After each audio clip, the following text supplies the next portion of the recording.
चिन्ह होता है और शिवालय में चिन्ह हम लगाते हैं उस परमात्मा का, उस ज्योति स्वरूप नारायण का। और वह प्रकृति स्वरूप है। चंद्रमा मनसो जाता चक्षो सूर्य हो जाए श्रोत्राग वायु प्राण धनी जाए।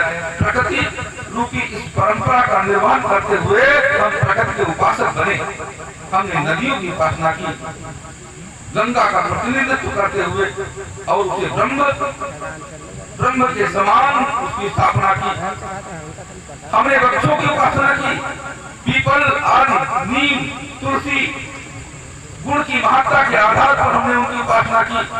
हमने पशुओं की उपासना की, गाय को मां गुण के आधार पर हमने मां माना। हम प्रकृति की उपासना,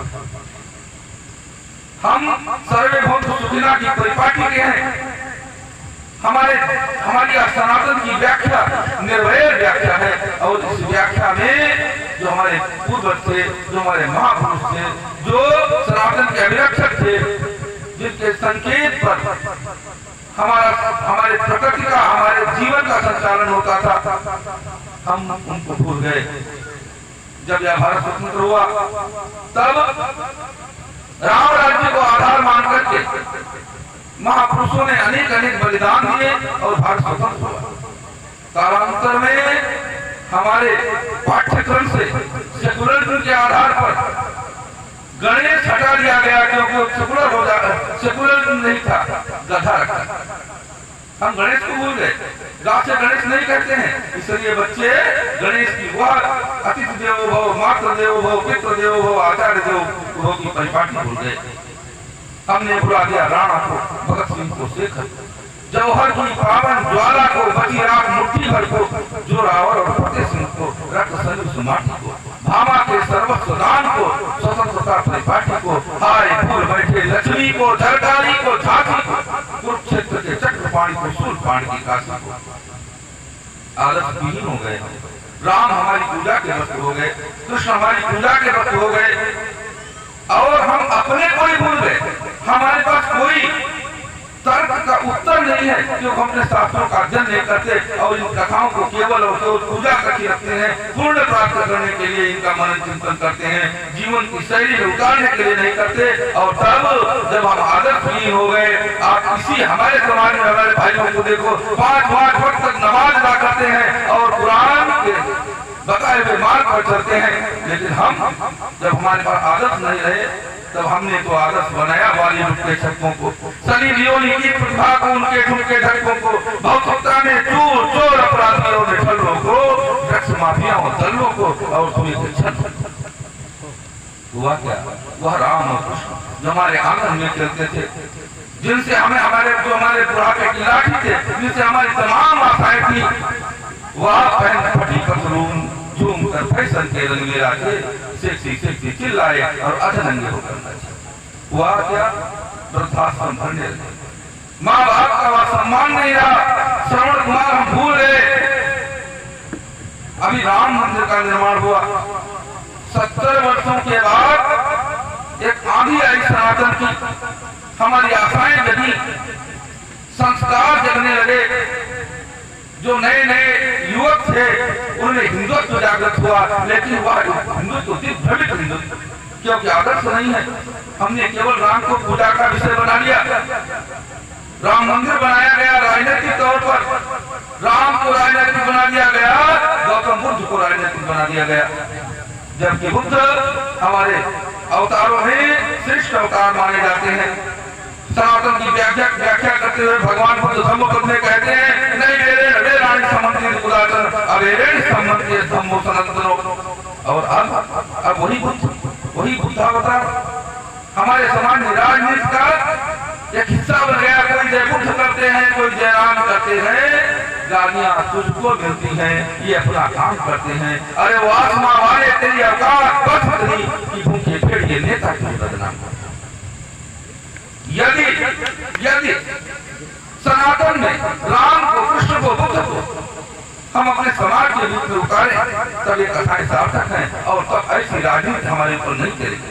यद्यपि भारत की राजनीति सदैव धर्म नीति से प्रेरित रही है, धर्म ने उसे मार्ग दिखाया है, शासित बुद्धि विवेक यागम शासन नहीं पालों ने, राह दिखाई सदा इन्हें दाढ़ी कंट्री वालों ने, कहने को दशरथ के राजा पर वशिष्ठ का बल था, पा आशीष मुनि कौशिक का, रघुवर बाण प्रबल था, वे छत्रपति शिवाजी पा समर्थ का शासन, चंद्रगुप्त छाया पृथ्वी पर था चाणक्य। लेकिन आज राजनीति धर्म को चलाती है और हम मूक दर्शक होकर के, धर्मांध होकर के आप अपने भिड़ने को तैयार हो जाते हैं। हम जय भीम करते हैं लेकिन भीमराव अम्बेडकर को नहीं पढ़ते। ध्यान रहे, भीमराव अम्बेडकर ने संविधान लिखा, मैं चैलेंज करता हूं सबको, संविधान लिखा और संविधान लिखने के बाद एक प्रश्न आया कि संविधान के मुख्य पृष्ठ पर चित्र किसका होना चाहिए। भीमराव अम्बेडकर ने प्रस्ताव दिया कि वह समय था जब भारत विदेशी आक्रांताओं से जूझ रहा था, पूरे भारत में यत्र सर्वत्र विदेशी संसद ने अपनी चौकियां बना रखी थी, कहीं काटका, कहीं सुबाहु, कहीं मारीच। और उस समय एक क्षत्रिय युवक अपने पिता की आज्ञा मानकर, मेरा मानना है बोला हो कैकेयी के प्रिय राम जब उनका राज्याभिषेक होने जा रहा होगा तो कैकेयी ने सोचा होगा इस विक्षिप्त, इस विखंडित, इस त्रुटिपूर्ण भारत का शासन हमारा यह राम करेगा। क्या उसकी प्रतिभा इस टूटे हुए भारत को का राज्य करने की है, जहाँ पर तमाम विधर्मी अपनी चौकियां बना चुके हैं। महाराज दशरथ से कहा होगा हमारी दृष्टि कि महाराज राम जब तक भारत की समग्रता वापस नहीं ले आएगा, जब तक भारत की एकता और अखंडता नहीं बरकरार कर देगा, जब तक वह यह कहलाने योग्य नहीं हो जाएगा कि भूमि सप्त सागर मेखला एक भूप रघुपत कोसला, तब तक राम शासन नहीं करेगा। राम को इस विक्रांत यात्रा के लिए जाने का आदेश दीजिए। दशरथ जी ने कहा होगा इतने दिनों की यात्रा में भला इस अयोध्या का शासन कौन करेगा। तब वो न हो कैकेयी ने कहा हो कि भरत है ना उसके लिए, लेकिन राम को भेजो। और राम उस यात्रा के लिए निकले, निभात को गले से लगाकर उस यात्रा का आगाज कर दिया। मैं कहना चाहता हूं कि जिन जो दलित राम के ऊपर लांछन लगाते हैं वो इसका जवाब दे कि राम ने निखात राजपूत को गले से लगा करके उस यात्रा का शंख फूंक दिया। आगे चल करके चित्रकूट पहुंचे। चित्रकूट में भरत जी मनाने जाते हैं और राम किनके हो चुके हैं, उन असहाय गरीब दलित और जो आदिवासी हैं उनके हो चुके हैं, वह खड़े हो जाते हैं भरत जी के सामने। वेद वचन मुनिमन आगम ते प्रभु करुणा आए, वचन किरातन के सुनत जिन पितुआ लग गए। खड़े हो जाते हैं, राम नहीं जाएंगे, राम हमारे राज्य के राजा बनने योग्य हैं, अयोध्या के राज्य के राजा बनने योग्य राम नहीं है। आपका कौन राज्य है? लेकर पवित्र नेत्र नीर रघुवीर धीर, वन में तुम्हारा अभिषेक करे आओ तुम। व्योम के वितान तले चंद्रमा का छत्र तान, सच्चा सिंहासन बिछाते बैठ जाओ तुम। अर्घपाद्य और मधुपर के यहाँ भूरि भूरि अतिथि समादर नवीन नित्य पाओ तुम। जंगल में मंगल मनाओ, अपनाओ देव शासन जताओ, हमें नागर बनाओ। ऐसे राम जो जब जानकी, प्राण प्रिय जानकी जिसका अपहरण हो जाता है, रावण के द्वारा अपहरण कर लिया जाता है और फिर विक्षिप्तों की बात मानते हैं। अपने पत्नी के प्रति कैसा प्रेम, कितना स्नेह, कितना साहस, कुछ भी कर गुजरने का वह जो दुस्साहस है भगवान राम का आप देखें। और वह राम विक्षिप्तों की भांति के पूछते हैं ये हो भूमिभूत मतंग मृगराज मृग मोदी निहोरो तो वियोगी निर्भागों हो, गोदावरी पंचवटी विटक तमार आदि मेरो तो खरो तिहारे पाए लागो हो। क्षत्रिय जाति जदपि न मांगिबो उचित मोको, रसिक बिहारिया फिरो भीति भागो हो। हम तो रघुराज पर बिहार सब लाल, आज देह मोहि को मैं प्रिया को दान मांगो। राम का यह संदेश कितना विलक्षण संदेश है। आज ऐसी परिस्थिति में हे खगमृग, हे मधुकर श्रेणी, तुम देखी सीता मृग नहीं, ऐसा कहने वाले योग को तुरंत बरेली पागलखाना भेजा जाएगा। लेकिन राम अपनी सांस्कृतिक यात्रा में पूरी तरीके से निष्ठावान होकर के आगे बढ़ते हैं। और आप देखें बाण और भालुओं को अपना बनाते हैं। एक सामान्य सी दलित महिला सबरी, जिसके कारण मतंग ऋषि को बहिष्कृत कर दिया था ऋषियों ने, उसको अपना करके हृदय से लगा करके उसके जूठे बेर खा करके भगवान राम कहते हैं, माँ भवन सिधाओ पाओ व्यंजन अनेक तऊ या के समय कहूं पदार्थ न तुलेगो। कर कर प्यार मात असर करे हैं जब मेरे तबाओ सने चूक सुलेगो। सबरी बिहारी न बेरन के स्वाद मोहि रसिक बिहारी कहो कबू न भूलेगो। उन राम को भूल गया समाज और आज उन्हें दलित विरोधी कहने लगा। बड़ी पीड़ा होती है ऐसा सुन करके। बाबा साहब भीमराव अम्बेडकर ने कहा, ऐसे राम का अयोध्या वापस आते हुए चित्र जब लंका विजय करके जानकी और लक्ष्मण के साथ वापस आ रहे हैं पुष्प विमान पर, वह चित्र संविधान के ऊपर होना चाहिए। इसका प्रस्ताव कौन था? बाबा साहब भीमराव अम्बेडकर। विपुरण जीती सुजस सुर गावत सीता सहित अनुज प्रभु आवत। और आज संविधान के मुख्य पृष्ठ पर वही चित्र शोभा बढ़ा। और ऐसे नेता को राम विरोधी बता दिया जाता है। आज की राजनीति यह है, रहेगी नाटी पोतों तक झनकी पंचवर्षी की, हारने पर भूतपूर्व मंत्री कहे जाएंगे। राजनीति वेश्या एक ही रहेगी नहीं, मौका मिला तो कल दाव आजमाएंगे। घूस की थापी काम आएगी बुढ़ापे में, पैसा और शोहरत दोनों जमकर कमाएंगे। एक बार ले लो टिकट लल्लू घर बार में, जीता जुआ तो कल से लाल दिखाएंगे। ऐसे नेता होते हैं। बसपा का नेता कौन हुआ? भूखंड विजेता कौन हुआ? अतुलित यश नेता कौन हुआ? नवधर्म प्रणेता कौन हुआ? जिसने न कभी आराम किया, विघ्नों में रहकर काम किया। राजनीति के चलते धर्म की ठेकेदारी करने वाले नेता, और हम उन्हें स्वीकार कर लेते हैं। क्यों? क्योंकि आदर्शहीन है। हम नहीं इनको बता पाते हैं कि वही राम वही जानकी जिसके लिए समुद्र में सेतु बना दिया भगवान राम ने, बानर भालू पशु पक्षी इनका आश्रय लेकर के और लंका पर विजय प्राप्त करके जानकी को वापस लाए। वह जानकी, वह प्राण प्रिया जानकी, वह पतिसंगा जानकी जब राज रानी बन करके बैठी राज सिंहासन पर, तो एक सामान्य से दलित के कहने से अनेक राजे महाराजे उन लोगों ने कहा, पूरी प्रजा ने कहा, अनेक ब्राह्मणों ने कहा, अनेक सामंतों ने कहा कि हमारी राज रानी जानकी पवित्र है, वह निष्कलंक है, उसने अपनी परीक्षा भी दी है, अगली परीक्षा से निकल करके आई है। लेकिन राम नहीं माने कि सामान्य से धोबी के कहने से गर्भवती राज रानी जानकी को जंगल भेज दिया।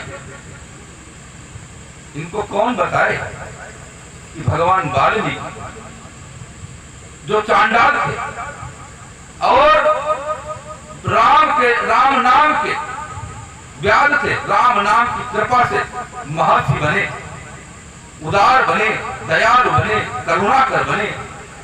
और ऐसी परित्यक्ता जानकी अपनी पीड़ा से विक्षुब्ध होकर के जब गंगा में समाहित होने लगी, तो वाल्मीकि ने हाथ पकड़ लिया, बेटी मैं दशरथ का मित्र, जनक का मित्र, तुम मेरी बेटी भी हो और मेरी पुत्र वधू। ऐसा मत करो, तेरे उदर में रघुकुल के लाल पड़ रहे हैं, तुम ऐसे अपने शरीर का त्याग नहीं कर सकते। और जानकी को ले आए, लवकुश का जन्म हुआ जंगल में। मात्र एक दलित के कहने से समझ लेना चाहिए राम कितना दलित विरोधी हो सकते हैं। और उसके बाद एक बार पुनः उन दोनों नवनिहालों को वाल्मीकि के चरणों में रख करके जानकी पुनः गंगा की ओर चलती, तो वाल्मीकि ने कहा कि बेटी तू जब अयोध्या से आई है तो कलंकिनी बनकर आई है, मर जाएगी ऐसे तो ये कलंकिनी के पुत्र कहलाएंगे, इसलिए इनका कलंक उतार कर ही मर तू। हाय बिना अपराध के ही मुंह काली पोत लिया करते हैं, ताने सुना करते फिर भी नहीं बोलते होंठ सिया करते हैं, गर्भ में आते ही काली माँ की एक चादर ओढ़ लिया करते हैं, भूत कलंकिनी के नहीं गर्भ से छाती उतान किया करते हैं। और अंत में आप सभी जानते हैं, इसी नैमिषारण्य में एक बार पुनः राम ने प्रश्न किया जानकी से, जानकी क्या तुम हमारी प्रजा की राज रानी बनने योग्य हो? आप बताओ। उस देवी भारतीय नारी का सबसे बड़ा विचित्र चरित्र यही है, उसकी क्षमता, सहन करने की सहनशीलता, या भारत की नारी की परिभाषा है। 2 महीने आप देखें, कोई भी पुत्र अपने माँ के लिए कभी व्रत नहीं रखता, लेकिन एक माँ पुत्र के दीर्घ जीवन के लिए वर्ष में 2 दिन व्रत रखती है, संकट और हर। कोई भी पति अपने पत्नी के दीर्घ जीवन के लिए भगवान से कभी प्रार्थना नहीं करता, लेकिन एक पत्नी अपने पति के दीर्घ जीवन के लिए 2 दिन करवा चौथ और वट सावित्री व्रत उपासना करती है। कोई भी भाई अपने बहन के लिए कभी दीर्घ जीवन का कामी नहीं होता, लेकिन एक बहन वर्ष में 2 दिन अपने भाई के लिए के दीर्घ जीवन के लिए कामना करती है, रक्षाबंधन और भैया। वह जानकी, उससे पूछा गया, एक बार पूछा गया कि बताओ क्या राजरानी बनने योग्य हो? जानकी ने हाथ जोड़ दिए, माँ हे पृथ्वी, यदि वास्तव में मन वचन और कर्म से श्री रघुनाथ जी के चरणों के अलावा मैंने किसी का चिंतन न किया हो, तो अब मुझे अपनी गोद में ले ले। और धरती फट और जानकी उसमें समाने लगी। अब राम ने सोचा, राम ने समीक्षा की, क्या खोया और क्या पाया। वही जानकी जिसके लिए लंका में युद्ध करके रावण को मार करके ले आया मैं, आज वही जानकी अनायास धरती में समाहित होती चली जा रही है, जिसके साथ 7 फेरे लेकर के और 7 जन्मों तक एक साथ रहने करके वचन दिए। यह भी एक बड़ी विलक्षण बात है। हमारे भारत की नारी सामान्य नहीं है। हमारे यहाँ पे धर्मी नहीं रहते हैं। आप देखिए चांद चकोरी बल प्रियतम की निज पति पर बन जाती हैं, कर 16 श्रृंगार सजन की आंखों में बस जाती हैं। धन्य 7 जन्मों का बंधन आंचल धन्य भारती का, मुस्लिम बहनों के तलाक को करवा चौथ हटी। वह भारतीय नारी और वह भारत का पवित्र बंधन, नारी और पुरुष का बंधन ऐसा देखा जा रही है। रसातल में डाली जाती हुई देख चंद्र आनिनी धरा की गोद, धीर रघुनायक प्रिया प्रिया उठे पुकार, आनंद अमित उमड़ा वियोग सिंधु, चीर सिंधु वाले भी लोग न रोक पाए सुधार। दौड़े मृग कंचन के तीव्र अनुगामी पग, किंतु हाथ मरते ही लौटे पुरुषार्थ हार। 10 शीश भंजनी भुजाएं हो उठी अधीर, चीरने को पक्ष वसुधा का फिर एक धरती का बच के कर जान को निकाल लेंगे, लेकिन पृथ्वी की अधिष्ठात्री देवी भूमा प्रकट। सावधान राम, तुमने नारी का सम्मान नहीं किया, नारी जात के साथ तुमने बहुत बड़ा अन्याय किया है, तुम अपराधी हो नारी जाति। बोली धरा करते प्रलाप व्यर्थ भी होगे, आज सीना ऐसी समर्थता दिखाओगे, शीत हिम बात से छाया सी रही जो साथ, सूर्य निधि बनकर क्रूर बन जाओगे। अग्निदेव द्वारा जिसे कंचन सी पाई, उसे असहाय छोड़ बन बन भटकाओगे। चीर डालो पक्ष मेरा, कण कण 2 विकेर, किंतु राम मेरी प्रिय जानकी न पाओ।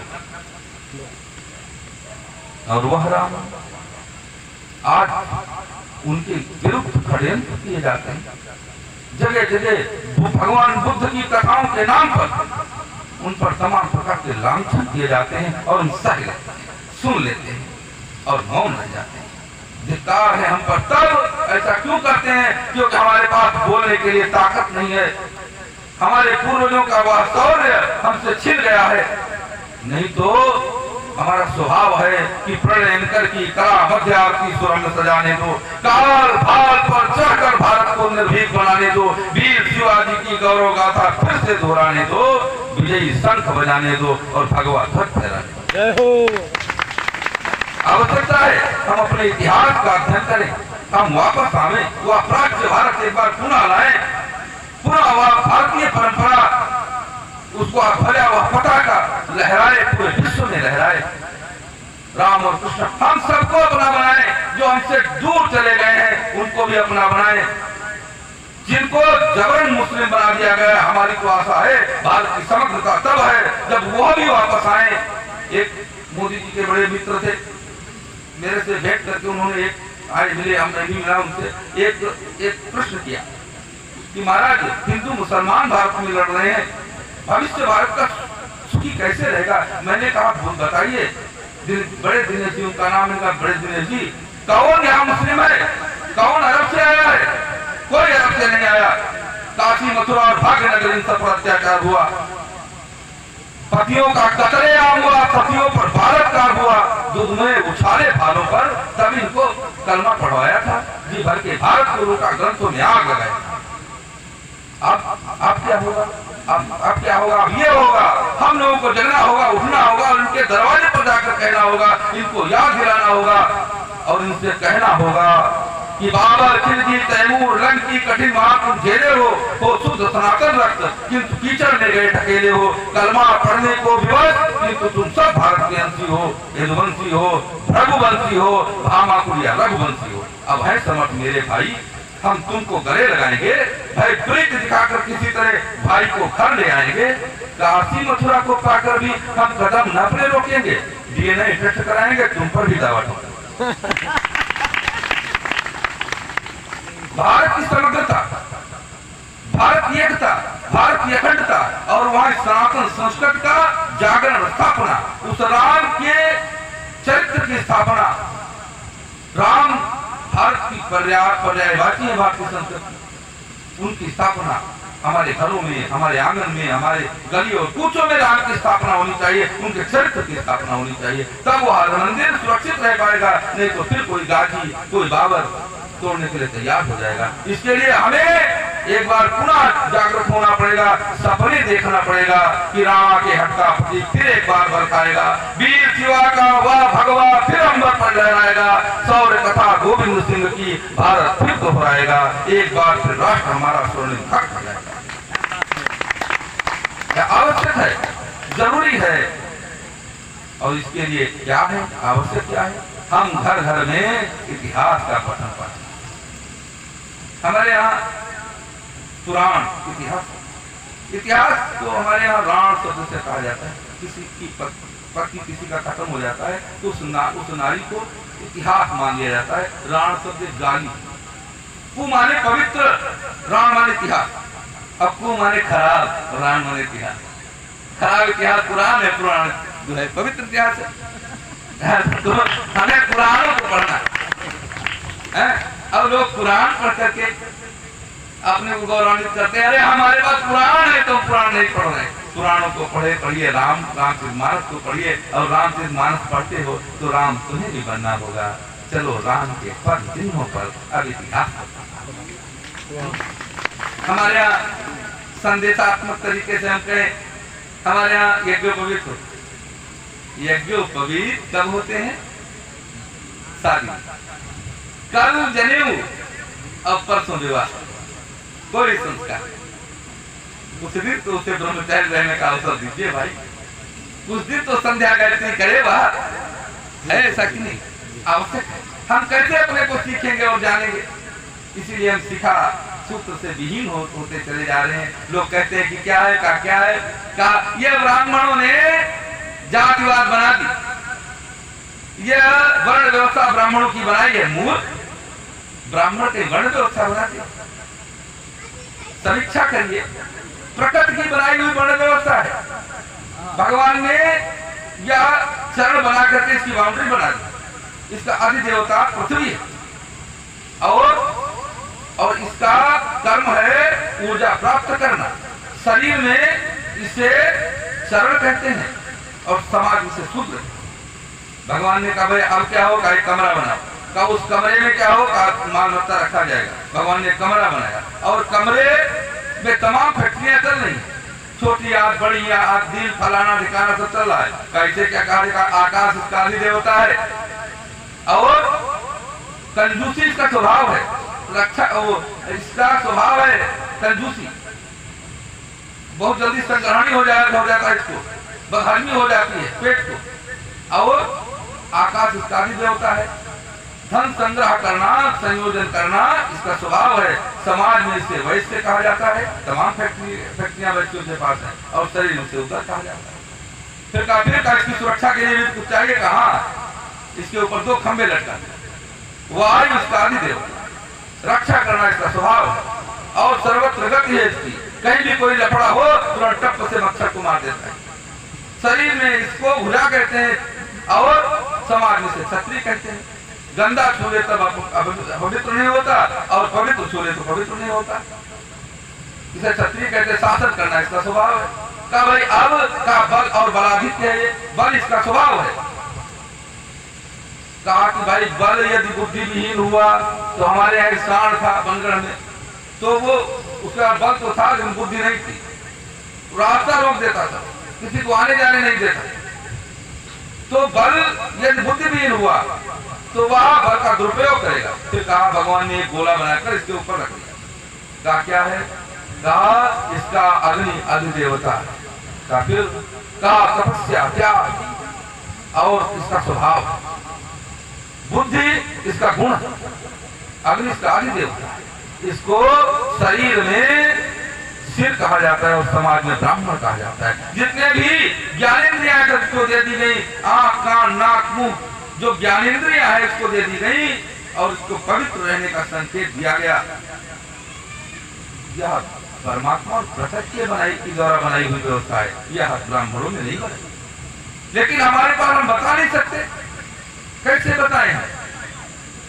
आवश्यकता है हम अपने ग्रंथों का अध्ययन करें, मनन और चिंतन करें। हमारी जो माताएं और बहनें हैं वह अपनी पूर्व देवियों का अध्ययन करें। लड़की युवा होती है, सयानी होती है, अपने पिता भारत की नारी, इतिहास की नारी देती, कहती पिताजी हम विवाह के योग्य हो गए हैं। कोई नहीं कहेगा ऐसा, लेकिन कहती है भारत की नारी, इतनी प्रगल्भ है और पिता की आज्ञा मान करके स्वयंवर के लिए जंगल चली जाती है और बिना किसी को पूछे जांचे लकड़हारा जो लकड़ी काट रहा होता है उसको अपना पति स्वीकार कर लेती है। वह कहती है, कहता है लकड़हारा कि तुम राजकन्या हो, हम सामान्य सी, तुम राजकन्या, हम सामान्य से लकड़ा रहे हैं। नहीं मानती, कहती है हमारे कन्या, हमने जो निर्णय कर लिया वो कर लिया। वापस आती है, पिताजी कहते हैं कि उसकी उम्र तो 1 ही वर्ष है, लेकिन वह नहीं मानती और व्रत संयम उपवास त्याग तपस्या करके अपने को इतना समर्थ बनाती है कि काल के देवता यमराज के हाथों से पति के प्राणों को ले लेते। वह भारत की नारी है। आपको भी समझना होगा, रग रग में ज्वाला भड़क उठे ऐसी सहनाई बन जाओ, निज आन हेत एक बार तुम पन्नादारी बन जाओ, गौरी बन करुणा बरसाओ, दुर्गा बन भीषण नाथ करो, ग्रह लक्ष्मी या तो बन जाओ या लक्ष्मी बाई बन जाओ। आपको भी अपने पूर्वजों के, अपने उन गार्गी मैत्रेयी अरुंधति, इनका चिंतन करना होगा। हो मुखर चंडिके मौन तोड़, ले अगड़ाई आलस्य तोड़, ओ बलिदानी पन्नादाई, ओ झांसी की लक्ष्मीबाई, ओ शिव की प्राणेश्वरी सती, गार्गी मैत्रेयी अरुंधति, ओ चूड़ावत फाड़ी रानी, उठ जाग सुचेता कपनानी, लक्ष्मी सहगल सब पर भागी, ओ झांसी वाली जलकारी, फिर से उठ बरुआ कनकलता, तल देश भाव की कोमलता, क्यों तेरा गौरव टूट रहा, पश्चिम मर्यादा लूट रहा, उठ जाग जागो महाभाग, तल पश्चिम का उन्मुक्त राग है स्वतंत्रता चित्कार रही, तो उसको भारत की पुकार है। अब इन्हीं शब्दों के साथ हम वाणी को विराम करेंगे। आप सभी लोग इतना